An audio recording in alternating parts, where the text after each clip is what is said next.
Organogenesis का मतलब क्या है कि एक छोटा सा टुकड़ा है, छोटा सा टुकड़ा है कैलस का। ये कैलस का टुकड़ा है, इसके कितने भी टुकड़े कर लो और एक टुकड़े को काट के कहां डाल दो, टेस्ट ट्यूब में। ये टेस्ट ट्यूब में डाल दिए, ये टेस्ट ट्यूब में डाल दिए टुकड़ों को।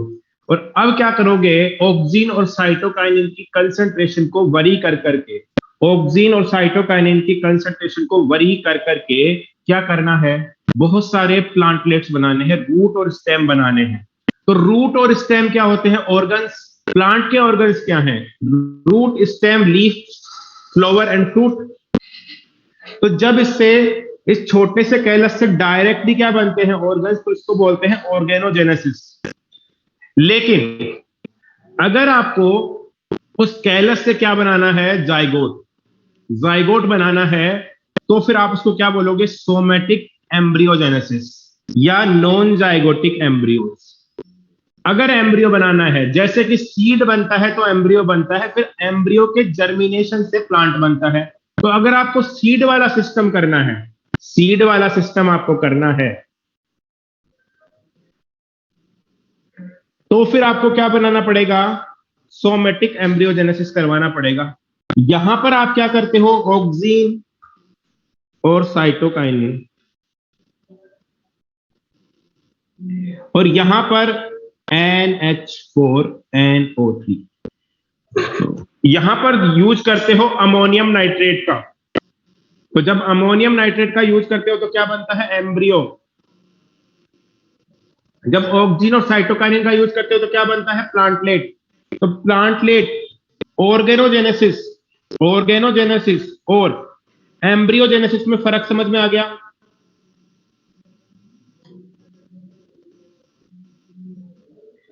अरे बोलो, एम्ब्रियोजेनेसिस में और ऑर्गेनोजेनेसिस फर्क समझ में आ गया। अच्छा मुझे बताओ, इस एम्ब्रियोजेनेसिस को सोमेटिक एम्ब्रियोजेनेसिस क्यों बोला है, सोमेटिक एम्ब्रियोजेनेसिस क्यों बोला है, क्योंकि एम्ब्रियो का फॉर्मेशन होता है, एम्ब्रियो का फॉर्मेशन किससे होता है, अरे बोलो, पागल हो। नॉर्मली एम्ब्रियो का फॉर्मेशन होता है गैमीट के फ्यूजन से, जाइगोट बनता है, फिर जाइगोट से होता है एम्ब्रियो, ठीक है। नॉर्मली, नॉर्मली एम्ब्रियो बनता है जाइगोट से और जाइगोट बनता है गैमीट के फ्यूजन से। लेकिन यहां पर सोमेटिक सेल से क्या बन रहा है, एम्ब्रियो। सोमेटिक सेल से एम्ब्रियो बन रहा है, इसलिए इसको क्या बोला है, एम्ब्रियोजेनेसिस, वो भी सोमेटिक वाला।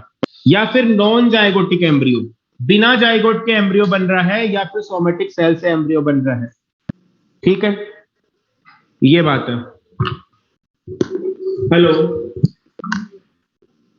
हाँ दिनेश जी, नमस्ते। नहीं, मैं अभी क्लास में हूँ, मैं हूँ अभी 3:30 बजे। मैं करता हूँ, हाँ आपको, ठीक।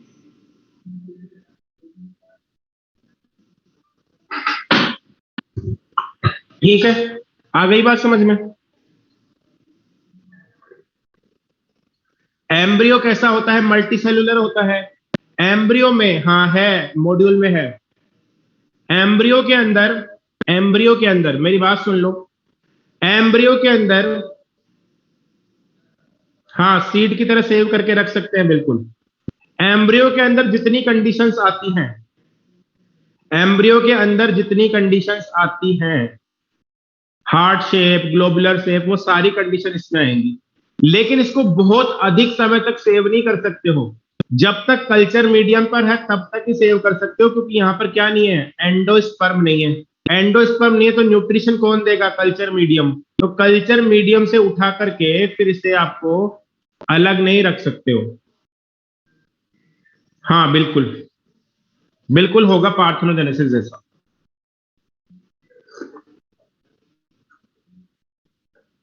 ठीक है, आ गई बात समझ में, अरे आ गई क्या, ओके, ठीक है। नेक्स्ट, तो यहां पर embryogenesis and somatic, somatic embryogenesis में फर्क समझ में आना चाहिए कि एम्ब्रियोजेनेसिस कैसे होगा, गैमीट के फ्यूजन से जाइगोट और जाइगोट से एम्ब्रियो। लेकिन सोमेटिक एम्ब्रियोजेनेसिस में एक नॉर्मल सेल भी, सोमेटिक सेल भी एम्ब्रियो बना सकती है NH4NO3 अमोनियम नाइट्रेट की प्रेजेंस में, उसी को बोलते हो सोमेटिक एम्ब्रियोजेनेसिस। ओके, समझ में आ गई बात? तो आप लोग समझ गए हो तो ठीक है। अब है type of cultures, callus and suspension culture. ये आपकी कल्चर मीडियम की प्लेट है, इसके अंदर क्या भरा है? Culture medium. क्या भरा है? Culture medium. कल्चर मीडियम भरा है, ठोस culture medium, solid culture medium. जिसको आपने सॉलिड बनाया है किससे? जिसको आपने सॉलिड बनाया है अगार अगार जेल से। बात आ रही है याद? अगार अगार जेल से, ठीक है, बिल्कुल। इसके ऊपर ये सेल्स है, ये ग्रो कर रही है और ये कैलस बना रही है, तो ये होगा कैलस फॉर्मेशन, ठीक है। लेकिन अगर आप इसको डालते हो टेस्ट ट्यूब में, लिक्विड मीडियम में, लिक्विड मीडियम में डालोगे एक सेल को, अब ये ग्रो करेगी ऐसे। इस मीडियम को कंटिन्यूअसली एजिटेट कराते रहोगे, घुमाते रहोगे। तो जब कंटिन्यूअसली घुमाते रहोगे तो यहां पर जितनी भी सेल बनेगी वो आपस में बिखरती रहेगी, टूटती रहेगी, डिस्पर्स होती रहेगी। और डिस्पर्स होती रहेगी तो वहां पे गैसेस एक्सचेंज आसानी से होगा, न्यूट्रिशन प्रॉपर मिलेगा, और ग्रोथ अच्छी होगी। न्यूट्रिशन प्रॉपर मिलेगा, गैसियस एक्सचेंज अच्छे से होगा, न्यूट्रिशन प्रॉपर मिलेगा। आ रही है समझ में बात? अरे बात समझ में आ रही है? ठीक है, बिल्कुल। तो दोनों में से बेस्ट कौन सा है, कैलस या सस्पेंशन?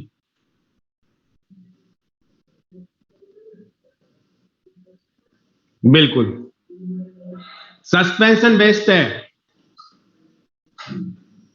ठीक है, क्योंकि यहां पर प्रॉपर ग्रोथ हो रही है, प्रॉपर न्यूट्रिशन मिल रहा है, गैसेज एक्सचेंज बढ़िया से हो रहा है, ठीक है। ये लो, अब दूसरा है मेरिस्टेम कल्चर। देखो ये प्लांट है, इस प्लांट के अंदर मेरिस्टेम कहां कहां प्रेजेंट है? एक तो यहां पर एपिकल मेरिस्टेम, ये वाला, और एक यहां पर इंटरकैलरी मेरिस्टेम। तो आप ये भी यूज कर सकते हो और ये भी यूज कर सकते हो। जब मेरिस्टेम का यूज करते हो एक्स प्लांट के लिए, एक्स प्लांट के मेरिस्टेम का यूज करते हो तो क्या बोलते हो? मेरिस्टेम कल्चर, ठीक है, बिल्कुल। तो ये हो गया मेरिस्टेम कल्चर, ठीक है। फिर है फिर है एम्ब्रियो कल्चर। अगर कोई सीड डेवलप हो रहा है, अगर कोई सीड डेवलप हो रहा है और उसके अंदर से आप एम्ब्रियो निकाल करके एम्ब्रियो को कल्चर करवाते हो तो क्या बोलते हो? Embryo culture. अब ऐसा क्यों करना पड़ता है एम्ब्रियो कल्चर? क्योंकि क्यों करना पड़ता है? क्योंकि बेटा एम्ब्रियो कल्चर में सबसे बड़ी बात यह है कि जब हम इंटर स्पेसिफिक क्रॉस करवाते हैं, कौन सा क्रॉस? इंटर स्पेसिफिक क्रॉस, दो अलग अलग स्पीशीज के बीच में क्रॉस करवाते हैं तो वहां पर जाइगोट तो बन जाता है, लेकिन एंडोस्पर्म नहीं बनता। और जब एंडोस्पर्म नहीं बनता तो वहां पर जाइगोट को न्यूट्रिशन कौन देगा? तो जाइगोट फिर मर जाएगा। तो जाइगोट को अपन को बचाना है तो अपन उसको कल्चर करवा के बचा सकते हैं। और अगर आप जाइगोट को बचा रहे हो तो इसको क्या बोलोगे? Zygote rescue. आप जाइगोट को बचा रहे हो तो जाइगोट रेस्क्यू कर रहे हो, ठीक है। फिर है एंथर कल्चर। अब एंथर कैसा है, डिप्लॉइड या हैप्लॉइड?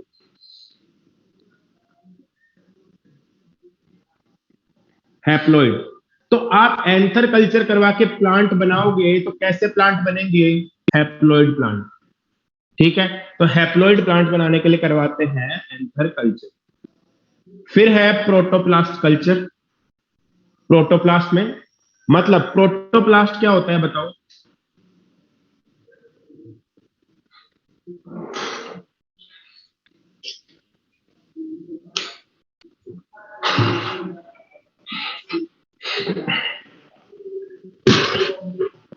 हाँ, कोई भी सेल है, अगर उसमें से आपने सेल वाल को रिमूव कर दिया तो उसको बोलते हो प्रोटोप्लास्ट, बिल्कुल। सेल वाल को रिमूव कर दिया तो प्रोटोप्लास्ट बोलोगे। तो आप प्रोटोप्लास्ट का कल्चर करवा के भी दो अलग अलग स्पीशीज का सोमेटिक हाइब्रिड बना सकते हो। क्या बना सकते हो? Somatic hybrid. तो ये सबको देखेंगे अपन एक एक करके। सबसे पहले आओ कैलस कल्चर पे। Mass of undifferentiated cells is called callus. Callus is formed on solid medium. It is formed by mitotic division. ये देख सकते हो आप, ये प्लेट में आपको दिख रहा है कैलस। यहां पर मास ऑफ अनडिफरेंटेड सेल्स है, ठीक है, मास ऑफ अनडिफरेंशिएटेड सेल्स है। यश कुमार अभी बात करेंगे, जो तुम कह रहे हो बाद में बात करेंगे, एक बार रुक जाओ। मान लो कि पोलन ग्रेन की बात कर रहे हैं, एंथर की बात करें, पोलन ग्रेन की बात करें, ठीक है। अब यहां पर कैलस कल्चर आप देख सकते हो, आपको एक डिस्क दिख रही है, इसके अंदर सॉलिड कल्चर मीडियम पे कुछ अनडिफरेंशिएटेड सेल्स दिख रही है, और ये अनडिफरेंशिएटेड सेल्स ही कैलस है। अब आपको जितने प्लांट चाहिए उतने कैलस के टुकड़े करो, अलग अलग टेस्ट ट्यूब में डालो, ऑक्सीन और साइटोकाइनिन की कंसंट्रेशन को अल्टर करके प्लांटलेट बना लो, ठीक है, हो जाएगा। Okay, next suspension culture. Suspension culture में आप लिक्विड कल्चर मीडियम लोगे, उसके अंदर कुछ सेल्स डालोगे और कंटिन्यूअसली इस कल्चर मीडियम को एजिटेट करवाते रहोगे, ठीक है।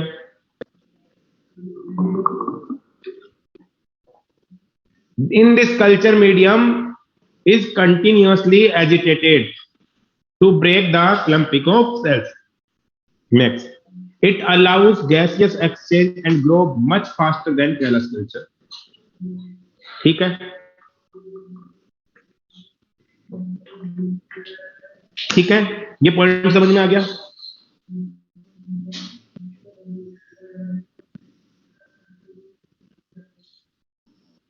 आ गया क्या? ठीक है, नेक्स्ट है, दो तरह के हो सकते हैं सस्पेंशन कल्चर भी। अगर आप केवल और केवल एक ही बार कल्चर मीडियम डालो तो क्या बोलोगे? Batch culture. और अगर आप बार बार पुराने कल्चर मीडियम को निकालते रहो, नया कल्चर मीडियम ऐड करते रहो, तो क्या बोलोगे? Continuous culture. ये बात सभी को समझ में आ जानी चाहिए, batch culture and continuous culture. यही बात हमने तभी भी करी थी जब हमने पढ़ा था क्या, बायोरिएक्टर। वहां पे भी दो तरह के हो सकते थे कल्चर मीडियम, बैच और कंटिन्यूअस। बैच में केवल एक बार ही कल्चर मीडियम डालते हैं, और कंटिन्यूअस में हम बार बार पुराने को निकालते हैं, नया वाला ऐड करते हैं, ठीक है। आ गई बात समझ में?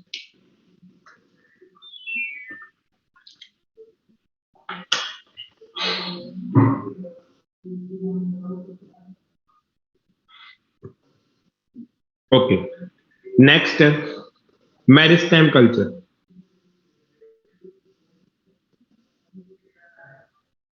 मेरिस्टेम, तुम में से राजस्थान का कौन कौन है?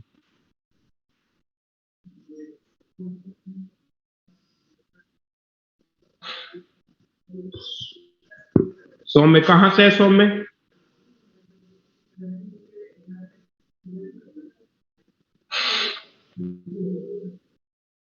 और Garima? Town near Bharatpur. Okay, ठीक है, ठीक है। तो तुम्हारे यहाँ पे नेट चल रहा है या फिर वाईफाई से पढ़ रहे हो आज? Wifi, okay. और गरिमा तुम? नेट चल रहा है? यहां तो नहीं चल रहा, आज एग्जाम है आरएस, इसलिए। ठीक है, तो अब पढ़ते हैं मेरिस्टेम कल्चर। देखो, जब हम एक्स प्लांट के मेरिस्टेम को यूज करते हैं, जब हम एक्स प्लांट के मेरिस्टेम को यूज करते हैं, जैसे कि ये एक्स प्लांट है, इसका मेरिस्टेम है ये रहा, ये इसका मेरिस्टेम है, एक तो ये मेरिस्टेम है यहां पे, और एक ये मेरिस्टेम है, एपिकल मेरिस्टेम या इंटरकैलरी मेरिस्टेम, ठीक है। अब सुनो, अगर आप मेरिस्टेमेटिक सेल्स का कल्चर करवाते हो तो आपको वायरस फ्री प्लांट मिलेंगे। अगर आपका एक्स प्लांट वायरस से इन्फेक्टेड भी है तो भी मेरिस्टेम कभी भी वायरस से इन्फेक्ट नहीं होता, क्योंकि मेरिस्टेम की सेल्स फास्टली ग्रोइंग होती है, और फास्टली ग्रोइंग सेल्स में ऑक्सीजन ज्यादा होता है, और ऑक्सीजन ज्यादा होता है, ग्रोथ हार्मोन ज्यादा होते हैं, तो वहां पर फास्ट ग्रोथ होती है। तो फास्ट ग्रोथ के अंदर कभी भी वायरस नहीं पनपता है। जैसे आपने देखा होगा कोरोना के टाइम पर इतने सारे लोग मरे, लेकिन क्या कभी आपने ये सुना कि कोई छोटे बच्चे की कैजुअलिटी हो गई वायरस की वजह से, कि छोटे बच्चे को कोरोना ने इन्फेक्ट किया और वो कैजुअलिटी हो गई? नहीं सुनी ना, क्योंकि छोटे बच्चों में वायरस असर करता ही नहीं है। ऐसे ही मेरिस्टेमेटिक सेल्स में भी वायरस असर नहीं करता है। थर्ड फेज में होगी, नहीं होगी, थर्ड फेज आएगी ही नहीं। अब थर्ड फेज आने की कोई चांस नहीं है, क्योंकि अच्छे से वैक्सीनेटेड हो चुके हैं सब लोग। और वायरस अगर कोई ऐसा म्यूटेशन लेके आता है कि वो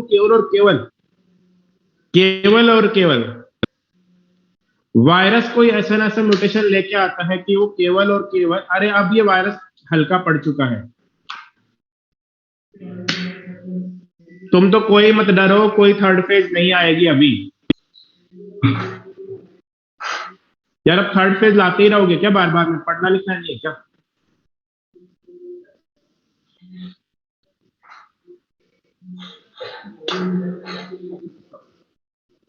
सारा का सारा खेल खेल तुम्हारे कॉन्फिडेंस का है। अगर तुम्हें लगता है कि थर्ड वेव आएगी तो आएगी, और तुम्हें लगता है कि नहीं आएगी तो कोई कुछ नहीं बिगाड़ सकता, नहीं आएगी।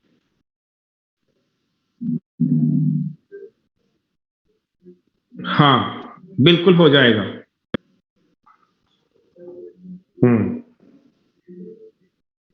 ऑनलाइन वाले नहीं डरते हैं, ठीक है। तो देखो, अगर मेरिस्मेटिक सेल्स का कल्चर करवाओगे, अगर मेरिस्मेटिक सेल्स का कल्चर करवाओगे,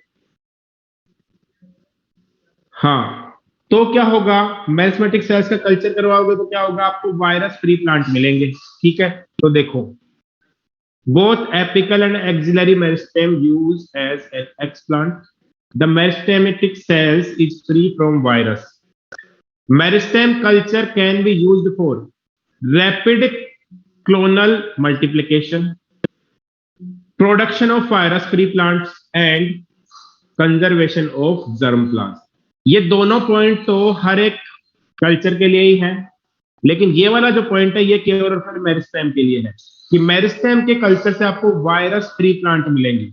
अच्छा, वायरस फ्री प्लांट और वायरस रेजिस्टेंट प्लांट में अंतर पता है?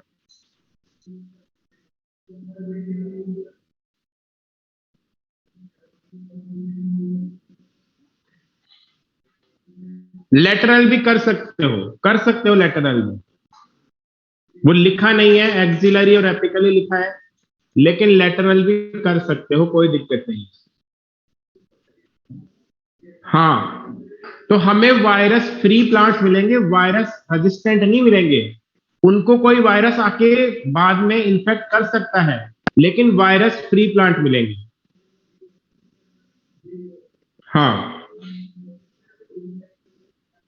नहीं, वायरस फ्री को कोई प्लांट इन्फेक्ट कर सकता है, वायरस रेजिस्टेंट को नहीं कर सकता। हमें कैसे मिलेंगे? केवल और केवल वायरस फ्री, रेजिस्टेंट नहीं मिलेंगे। ठीक है, नेक्स्ट देखो, ये आपका है वायरस से इन्फेक्टेड प्लांट। ये वायरस से इन्फेक्टेड प्लांट है।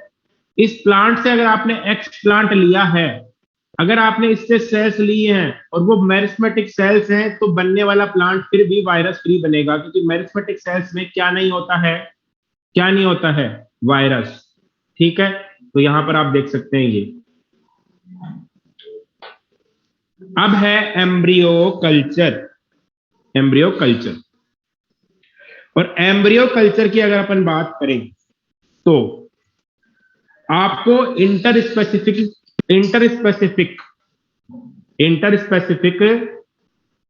क्रॉस के समय पर एम्ब्रियो को रेस्क्यू करना पड़ेगा, मैंने बता दिया। In this culture young embryos remove from developing seeds and grow on a nutrient free medium. ठीक है, न्यूट्रिएंट फ्री नहीं, sorry, nutrient medium. Embryo culture is required when rescue the embryo. क्या? Rescue of the embryo. अब rescue कब करना पड़ता है? Embryo culture method prevent the abortion of embryo from interspecific hybrid. आ रही है बात समझ में? इंटर स्पेसिफिक हाइब्रिड जब बनता है तो उसका एम्ब्रियो जल्दी ही मर जाता है, डेड हो जाता है, क्योंकि वहां पर क्या नहीं होता है? एंडोस्पर्म। न्यूट्रिशन देने के लिए एंडोस्पर्म नहीं होता है। हाँ, दो डिफरेंट स्पीशीज में क्रॉस तो पॉसिबल है, लेकिन उनका जायगोट सरवाइव नहीं कर सकता है। ठीक है, तो एक मिनट रुकना।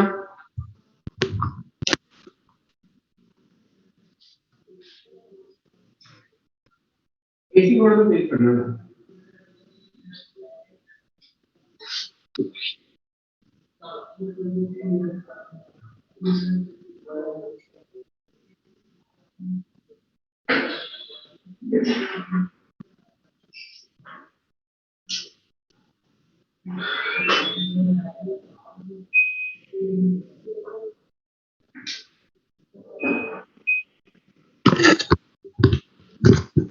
ठीक है, तो यहाँ पर इंटर स्पेसिफिक क्रॉस के अंदर हमें एम्ब्रियो का रेस्क्यू करना है, तो हम एम्ब्रियो कल्चर करवा सकते हैं।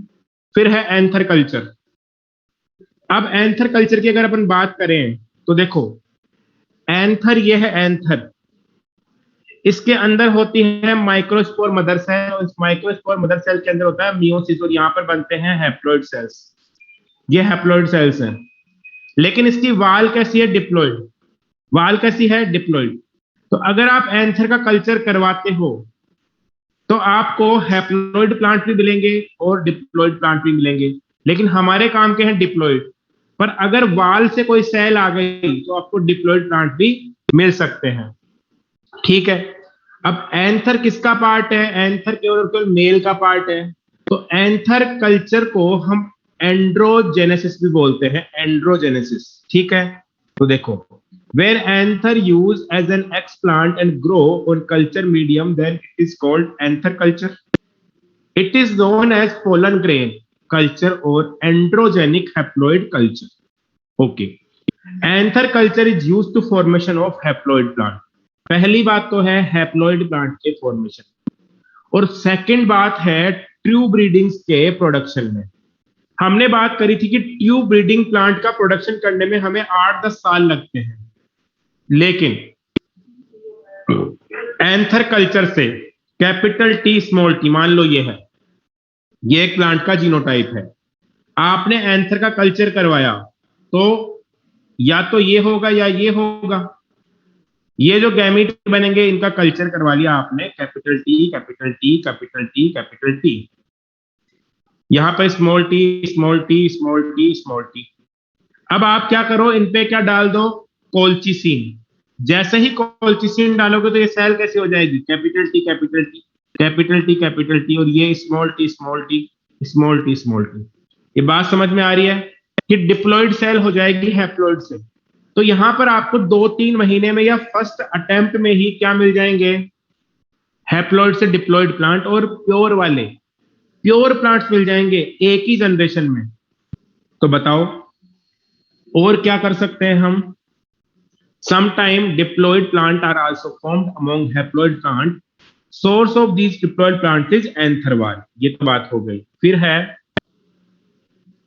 this technique was first used in India to produce haploid plants of Datura and Datura inoxia by Guha and Maheshwari. Guha and Maheshwari. ठीक है, तो गुहा एंड माहेश्वरी सर, इन्होंने बनाए थे सबसे पहले हैप्लॉइड प्लांट्स। और ये जो माहेश्वरी सर हैं, पंचानन माहेश्वरी एंड रामचंद्र गुहा, ये पंचानन माहेश्वरी है ना सर, इनके ग्रैंडसन हमें पढ़ाते थे यूनिवर्सिटी में, इनके ग्रैंडसन। ठीक है, हाँ, तो रामचंद्र गुहा एंड पंचानन माहेश्वरी सर ने पहली बार क्या बनाए थे?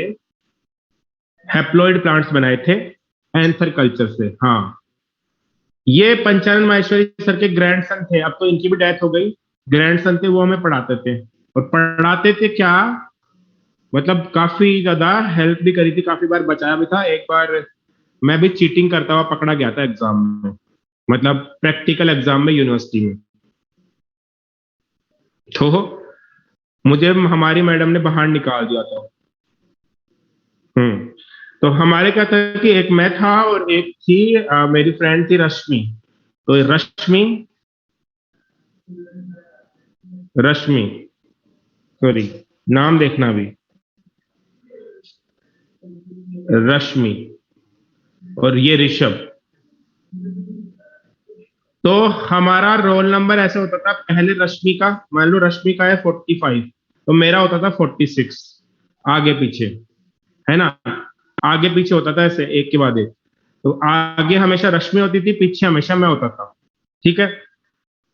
तो हमारे बीच में एक चीज कॉमन थी कि हम काफी बार नकल करते थे दोनों, एक दूसरे की सप्लीमेंट्री कॉपी भी एक दूसरे को दे देते थे यूनिवर्सिटी में, कि मेरी कॉपी उसके पास है, सप्लीमेंट्री उसकी मेरे पास है। बहुत बार करते थे हम। ठीक है। टॉपिक्स भी आधे आधे आधे आधे पढ़ लेते थे। हमने किया था, हाँ ये बात है, आईआईएससी, आईआईएससी बेंगलोर।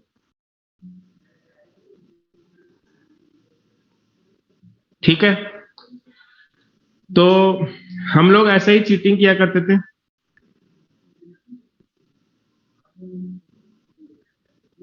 नंबर तो मतलब सेम ही आते थे, पर लड़कियों की राइटिंग थोड़ी अच्छी होती है, तो लड़कियों को थोड़ा बेनिफिट मिलता था, तो उससे ज्यादा मिलते थे थोड़े। ठीक है। हाँ। तो राइटिंग भी और थोड़ी इंटेलिजेंट भी थी, ऐसी क्या बात है।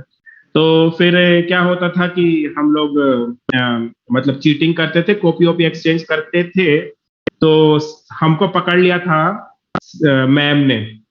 तो मैम का नाम था शबरी मैडम, और एक थी स्मिता मैडम, पर स्मिता मैडम तो फिर भी थोड़ी सी इतनी ज्यादा खूंखार नहीं थी जितनी शबरी मैडम थी। तो शबरी मैडम, वो नहीं, वो एलन में नहीं पढ़ाती, वो तो जम्मू में रहती है। उनकी शादी हो गई, वो जम्मू में रहती है, वो यहाँ नहीं है ना। तो स्मिता मैडम तो इतनी खूंखार नहीं थी, पर मतलब शबरी मैडम तो काफी खूंखार थी। तो शबरी मैडम ने बाहर निकाल दिया कॉपी लेकर के, और कॉपी को फाड़ा ही नहीं, पर कॉपी लेकर के फेंक दी और बाहर निकाल दिया। फिर मैं गया, और I was in third semester that time, MTech की बात है। सो मैं गया, और फिर मैंने बाहर जाकर के मैं खड़ा था, मैं रो रहा था। ठीक है। तो मतलब आंसू टपक रहे थे। नहीं, केवल मुझे ही, क्योंकि मैं ही चीटिंग करता हुआ पकड़ा गया था। ठीक है। तो मैं रो रहा था, तो फिर उन्होंने, मुझे सर ने बोला, hey junk fellow, what happened, why are you weeping. तो आई सेड, सर मतलब मेरे तो आज किस्मत ही बर्बाद हो गई, मेरे तो करम फूट गए, मुझे तो एग्जाम से निकाल दिया। मैं रोने लगा। तो फिर मैडम, क्या हुआ, कि क्या हो गया, मैंने कहा सर ऐसा ऐसा हो गया। तो सर बोलते हैं कि तो चीटिंग करता पकड़ा गया था। मैंने कहा हाँ सर, चीटिंग करता हुआ पकड़ा गया था, क्या करूं। तो सर बोलते हैं कि ठीक है, कोई बात नहीं, मैं बात करता हूँ। तो फिर इंटरनल एग्जाम, तो सर ने बात करी शबरी मैडम, तो शबरी मैडम बोलती है कि नहीं नहीं, हाँ सर काफी ओल्ड थे, सर काफी ओल्ड थे, सर की डेथ हो गई 2-3 साल पहले। ठीक है ना, हाँ। तो सर काफी ओल्ड थे। तो फिर मैंने बोला कि सर मैं तो लुट गया, मैं तो बर्बाद हो गया, और मेरा तो कोई फ्यूचर ही नहीं है, ये वो। तो फिर सर ने सबरी मैम को बोला कि ये बच्चा क्या कर रहा था। तो मैडम बोलती है कि ये नकल कर रहा था आपका बच्चा। हम्म। ठीक है। तो फिर सर ने मैम को बोला कि अ, इसको, या तो इसको भी छोड़ दो, या फिर वो जो बच्ची नकल कर रही थी उसे भी निकालो बाहर भाई। तो फिर बाद में जाकर के ये हुआ कि सर ने बोला कि अब आगे से नहीं करेगा। तो मैम ने बोला कि सर हम आपके कहने से छोड़ रहे हैं, अगर ये इस बार नकल करता मिला, तो फिर इसको ना हम यूनिवर्सिटी से ही बाहर करवाएंगे। तो सर ने बोला कि ठीक है, एक बार तो छोड़ दो, बाकी देखा जाएगा। उसके बाद में हमने तो काफी, उसके बाद में तो हम तो यूज टू थे। एग्जाम में तो हमारी जब तक नकल नहीं करी, चाहे पूरा पेपर आता हो, तो भी नकल तो करनी है भाई साहब, है ना, कि तेरा डायग्राम कैसा बना मुझे दिखा दे। अच्छा, अब ऐसा है कि कहीं ये ना हो कि तुम भी नकल करने लगो, वो यूनिवर्सिटी की बात है, और वहां पे मैं इतना ईमानदार कभी भी नहीं था कि मुझे अगर कोई दिखा रहा है कॉपी और मैं ना देखूं, ऐसा कभी नहीं था, है ना। मुझे अगर कोई कॉपी अपनी दिखा रहा है कि देख ले, इतना ईमानदार मैं नहीं था कि मैं ना देखूं। ठीक है, नीट में तो कोई चांस है ही नहीं, और कॉलेज में मिले तो करना आराम से नकल, कोई दिक्कत नहीं है। ठीक है, हाँ। तो अब बात करते हैं इसकी खत्म। तो हम कह रहे थे कि हमको माहेश्वरी सर ने पढ़ाया था उनके ग्रांड सन में, ठीक है। उसके बाद में ठीक है, उसके बाद में हम बात कर रहे हैं इनका यूज क्या है। इनका यूज है स्टडी ऑफ म्यूटेशन। अच्छा लगा, ओके। स्टडी ऑफ म्यूटेशन, तो स्टडी ऑफ म्यूटेशन में हम क्या देखते हैं कि अगर आपके पास में कोई हैप्लॉइड प्लांट है, तो हैप्लॉइड प्लांट पर म्यूटेशन की स्टडी करना आसान है क्योंकि इसमें एक ही अलील है, तो जो रिसेसिव म्यूटेशन भी होगा वो भी आसानी से पकड़ में आ जाएगा। फिर दूसरा है, देखो ये formation of pure lines in very short time. ठीक है, तो आप इस प्रकार से हैप्लॉइड प्लांट्स के ऊपर म्यूटेशन की स्टडी भी कर सकते हो और कोल्चिसिन डाल करके इनसे बहुत ही कम समय में प्योर लाइंस बना सकते हो। ये बात आपको समझ में आ गई होगी। ठीक है, ठीक है, ओके,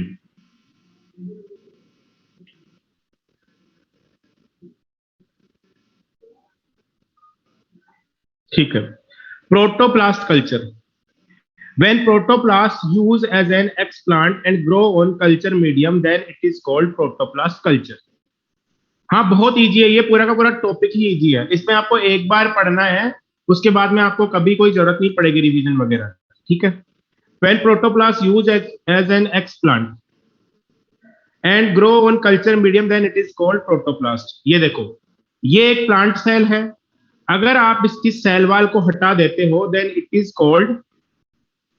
इज कॉल्ड प्रोटोप्लास्ट, यही प्रोटोप्लास्ट। ठीक है, अब यहां पर प्रोटोप्लास्ट कल्चर के क्या यूज है, formation of somatic hybrid.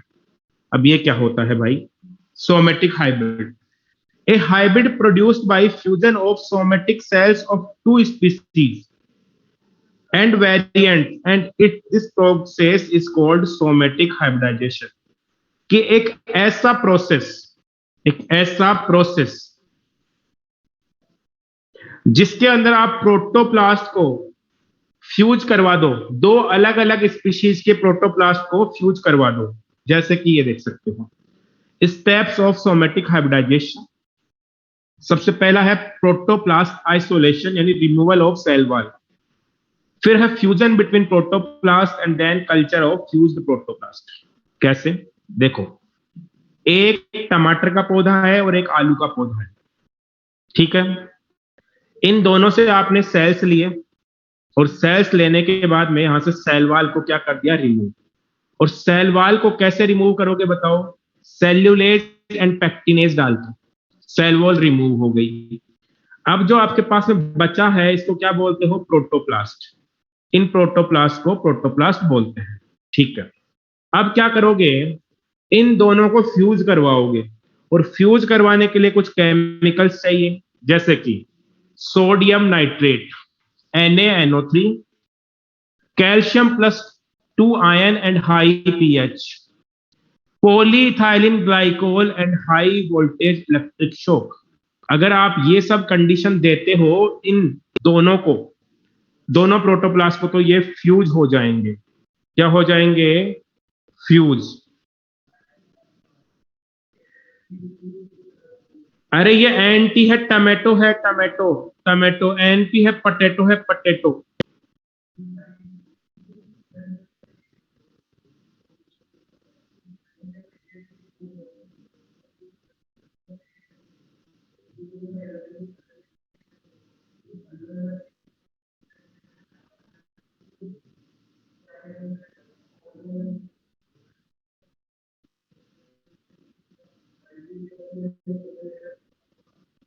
Not bromato, this is not bromato.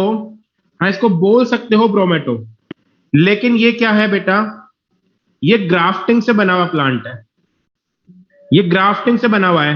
हाँ, रियल है ये रियल है, और इसकी किस्म का नाम है IC 111056 और ये अभी IARI ने बनाया है। ये दिल्ली का पिक है, दिल्ली के IARI का, इंडियन एग्रीकल्चर रिसर्च इंस्टीट्यूट का पिक है ये। और IARI ने ऐसे प्लांट तैयार करे हैं और अब इनको IARI इनको किसानों को देने वाला है। हाँ, ये दो प्लांट्स का ग्राफ है ये, बिल्कुल। तो ये वहां पे ये प्लांट तैयार किए गए हैं, आप देख सकते हो, ये प्लांट है। आप देख लेना, नेट पे जाके भी सर्च कर लेना, IARI tomato and brinjal plant, brinjal on same plant लिखना, आ जाएगा। ठीक है, ओके। तो ये आपने बात करी। अब यहां पर एग्जाम्पल है पोमेटो और ब्रोमेटो। ठीक है, तो ये हो गए। पोमेटो में क्या है, पटेटो और टोमेटो, और ब्रोमेटो में क्या है, ब्रिंजल एंड टोमेटो। ठीक है, ये बात हो गई। अब बात करते हैं हम साइब्रिड की। साइब्रिड क्या है? साइब्रिड कुछ भी नहीं है, ये दो प्रकार के प्लांट है। ये दो प्लांट है, इसका न्यूक्लियस है और इसका साइटोप्लाज्म है, इसका भी न्यूक्लियस है और इसका साइटोप्लाज्म है। नहीं आता क्वालिटी डिफरेंस। हाँ, किसी भी दो स्पीशीज का करवा सकते हो, कोई दिक्कत नहीं है, करवा सकते हो। प्रोटोप्लास्ट फ्यूजन करवा सकते हो, ठीक है, लेकिन प्लांट प्लांट का ही करवाना है, प्लांट और एनिमल का नहीं करवाना। ठीक है, ओके। तो यहां देखो, आपने इनसे एक सेल बनवानी है, उसमें क्या करना है, साइटोप्लाज्म तो इसका, न्यूक्लियस तो दोनों का, सॉरी, न्यूक्लियस तो केवल एक का और साइटोप्लाज्म दोनों का, इसको बोलते हो साइब्रिड। यानी साइटोप्लाज्म तो दोनों सेल का है और न्यूक्लियस केवल एक ही सेल का है, इसको बोलते हो साइब्रिड। तो इससे मैटरनल कैरेक्टर, यानी कि जो कैरेक्टर माइटोकॉन्ड्रिया और क्लोरोप्लास्ट पे है, वो आराम से ट्रांसफर होते हैं। ठीक है, आ गई क्या बात समझ में? ये देखो, ये दो अलग अलग सेल्स हैं। अब आपने फ्यूजन करवाया है, तो इस वाले का केवल और केवल क्या लेना है, साइटोप्लाज्म। तो देखो, ए, सेल ए का तो न्यूक्लियस आया है और साइटोप्लाज्म दोनों ही सेल्स का आया है। आ गई बात समझ में? आ गई? तो ये है, तो ये बात आपको ध्यान में रखनी है। बोलो, साइब्रिड क्या होता है, समझ में आ गया?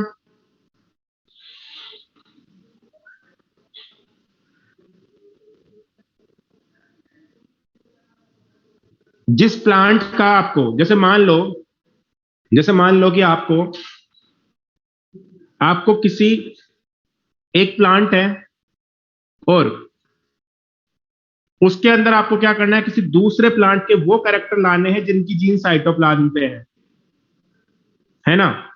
जैसे मान लो ये एक प्लांट है, मान लो ये गवावा का प्लांट है, ठीक है। अब इस गवावा के अंदर क्या है, सब कुछ है, ये बिग भी है और पिंक भी है, जो हमें चाहिए वो है। अब एक प्लांट है यहां पर एप्पल का, और एप्पल में एक फ्लेवर होता है, एप्पल का फ्लेवर। उस फ्लेवर की जीन कहां पे है, क्लोरोप्लास्ट में है, ठीक है, क्लोरोप्लास्ट में है। आप चाहते हो कि एप्पल का फ्लेवर इस गवावा में आ जाए, तो आप क्या करोगे, इस वाले सेल से साइटोप्लाज्म लेकर के इसमें मिक्स कर दोगे।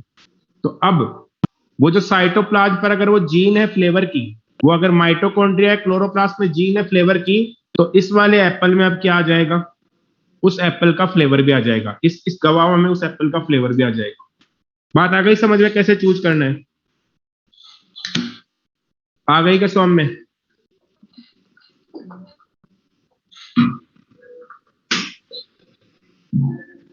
अरे आ गई क्या? ठीक है, तो यहां पर होता है ये चैप्टर खत्म।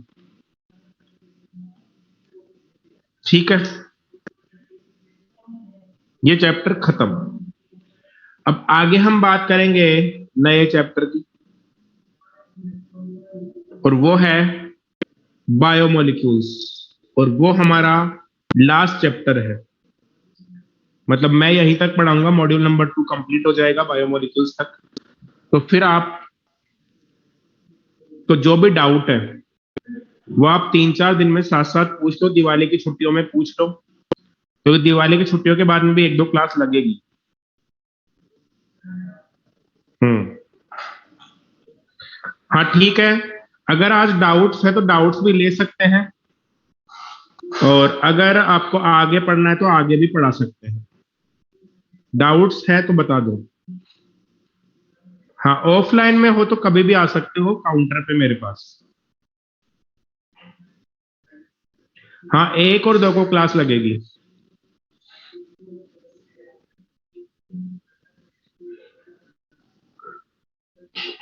दिवाली की छुट्टी है 2 से लेके और 7 तक, 8 को आपकी क्लास लगेगी। हाँ, 2 को क्लास नहीं लगेगी, 2 को नहीं लगेगी, 1 को लगेगी। हाँ, ओल्ड टॉपिक कौन सा है, मैंने पढ़ाया है क्या?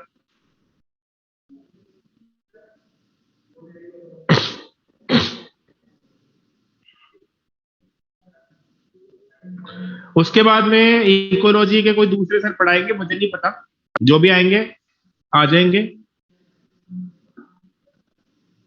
एनसीईआरटी नहीं है, एनसीईआरटी का डाउट है तो उस पर पूछ लेना व्हाट्सएप पे।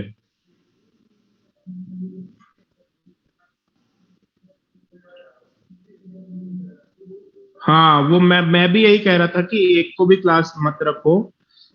पर है 1 को क्लास, क्या करे।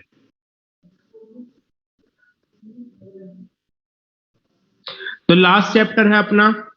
अगर अभी डाउट्स नहीं है और एनसीईआरटी मेरे पास है नहीं अभी, तो मैं कुछ बता नहीं पाऊंगा। तो आप प्लीज, एनसीईआरटी का डाउट है तो आप मोबाइल पे पूछ ले।